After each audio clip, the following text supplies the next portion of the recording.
Hi, ഞാൻ രാജി. ഗാർഡനിങ്ങും പൂക്കളും ചെടികളെയും ഒക്കെ ഇഷ്ടമുള്ളവരാണ് നിങ്ങളെങ്കിൽ ചാനലൊന്ന് സബ്സ്ക്രൈബ് ചെയ്ത് സപ്പോർട്ട് ചെയ്യുക. അപ്പോൾ ഇന്ന് നമ്മൾ വീഡിയോയിലൂടെ ഷെയർ ചെയ്യുന്നത് ഗാർഡൻ മേക്ക് ഓവറും ഗാർഡൻ ടിപ്സും ഒക്കെയാണ്.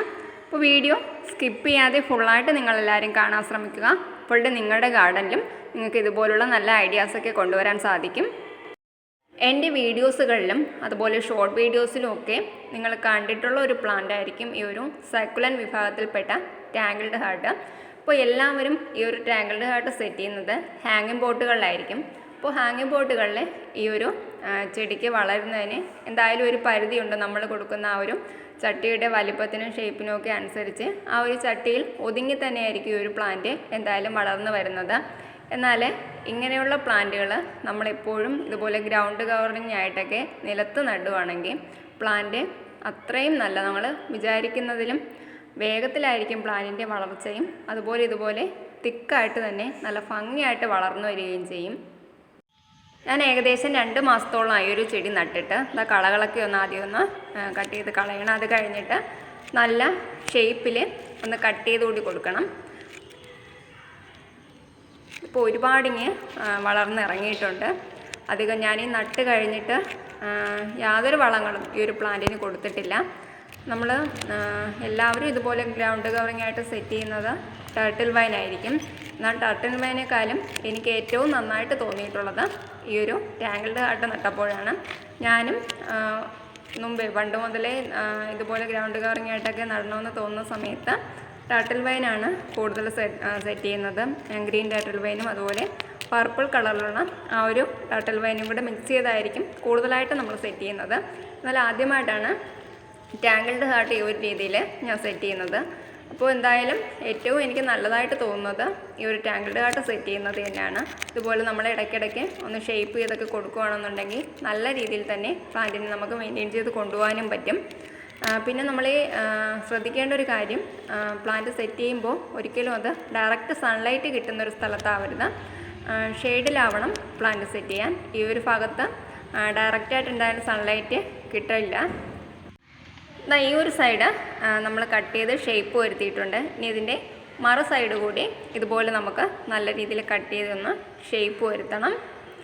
ഈ ഒരു ടാങ്കിൾഡ് ഹാർട്ട് ഞാൻ ആദ്യം പറഞ്ഞു സൺലൈറ്റ് കുറഞ്ഞ സ്ഥലത്ത് സെറ്റ് ചെയ്യണമെന്ന്. അപ്പോൾ സൺലൈറ്റ് കൂടിക്കഴിഞ്ഞാൽ അതിൻ്റെ ലീഫുകളെല്ലാം ഒരു മഞ്ഞ കളറിലേക്ക് മാറി പ്ലാന്റ് നശിച്ചു പോകും. ഇതെല്ലാം നമ്മൾ കട്ട് ചെയ്ത് നല്ല ഭംഗിയായിട്ട് ആക്കിയിട്ടുണ്ട് കേട്ടോ.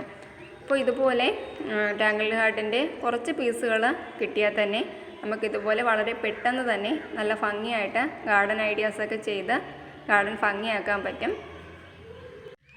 ഇതുപോലെ ഒരുപാട് കട്ടിങ്സുകൾ നമ്മളിങ്ങനെ കട്ട് ചെയ്ത് വെച്ചിട്ടുണ്ട്. ഇതെല്ലാം കൂടി നമ്മളിവിടെ നിന്ന് മറ്റൊരു സ്ഥലത്തേക്ക് സെറ്റ് ചെയ്യാനായിട്ട് കൊണ്ടുപോവാണ്. ഇത് നമ്മുടെ ആ ഒരു മുയലിരിക്കുന്ന സ്ഥലമാണ് കേട്ടോ. ഇവിടെ ഞാൻ ആദ്യം വെച്ചിട്ടുണ്ടായിരുന്നു. അപ്പോൾ കുറച്ചുകൂടി ഫില്ല് ചെയ്യാനുണ്ട്.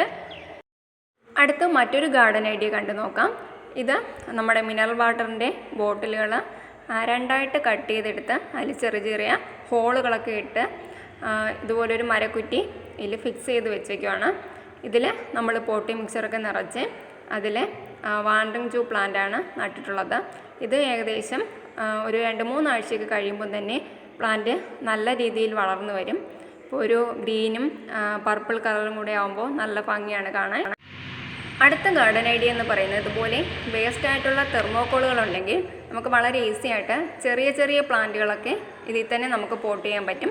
ഇത് റിയോ പ്ലാന്റ് ആണ്. അപ്പോൾ റിയോ പ്ലാന്റിന് അധികം നമ്മൾ പോട്ടി മിക്സറൊന്നും കൊടുത്തിട്ട് വലിയ പോട്ടുകളിലൊന്നും നടേണ്ട ആവശ്യമില്ല. ഇതുപോലുള്ള ചെറിയ പോട്ടുകളൊക്കെ മതിയാവും. അപ്പോൾ ഇതിൽ ഒരു 3-4 പ്ലാന്റുകൾ ഈസി ആയിട്ട് നമുക്ക് ഇതിൽ തന്നെ പോട്ട് ചെയ്യാവുന്നതാണ്.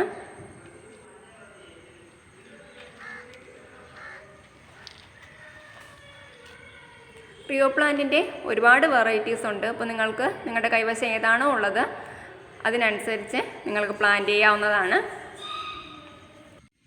അടുത്തതും തെർമോക്കോളിൽ മറ്റൊരു പ്ലാന്റ് സെറ്റ് ചെയ്തേക്കുന്നതാണ്. ഇത് അധികം ഹൈറ്റ് വെച്ച് പോകത്തില്ല, എന്നാൽ വളരെ പെട്ടെന്ന് തന്നെ ഇത് പോട്ട് നിറഞ്ഞു വരികയും ചെയ്യും. ഇതുപോലെ ഒരുപാട് റൂട്ടുകളൊക്കെ വന്ന് പുതിയ പുതിയ പ്ലാന്റുകളായിട്ട് വരും. അപ്പോൾ അതിൽ നിന്നും കുറച്ച് തൈകളിളക്കി ഞാൻ ഈ ഒരു തെർമോക്കോള് ഫുള്ളായിട്ട് നട്ടിട്ടുണ്ട്. അപ്പോൾ ഇനി ഇതും ഒരു 2-3 മാസത്തിനുള്ളിൽ ഇത് നിറഞ്ഞു വരും. അപ്പോൾ കുറച്ചുകൂടി നല്ല ഭംഗിയാവും ഇത് കാണാനും.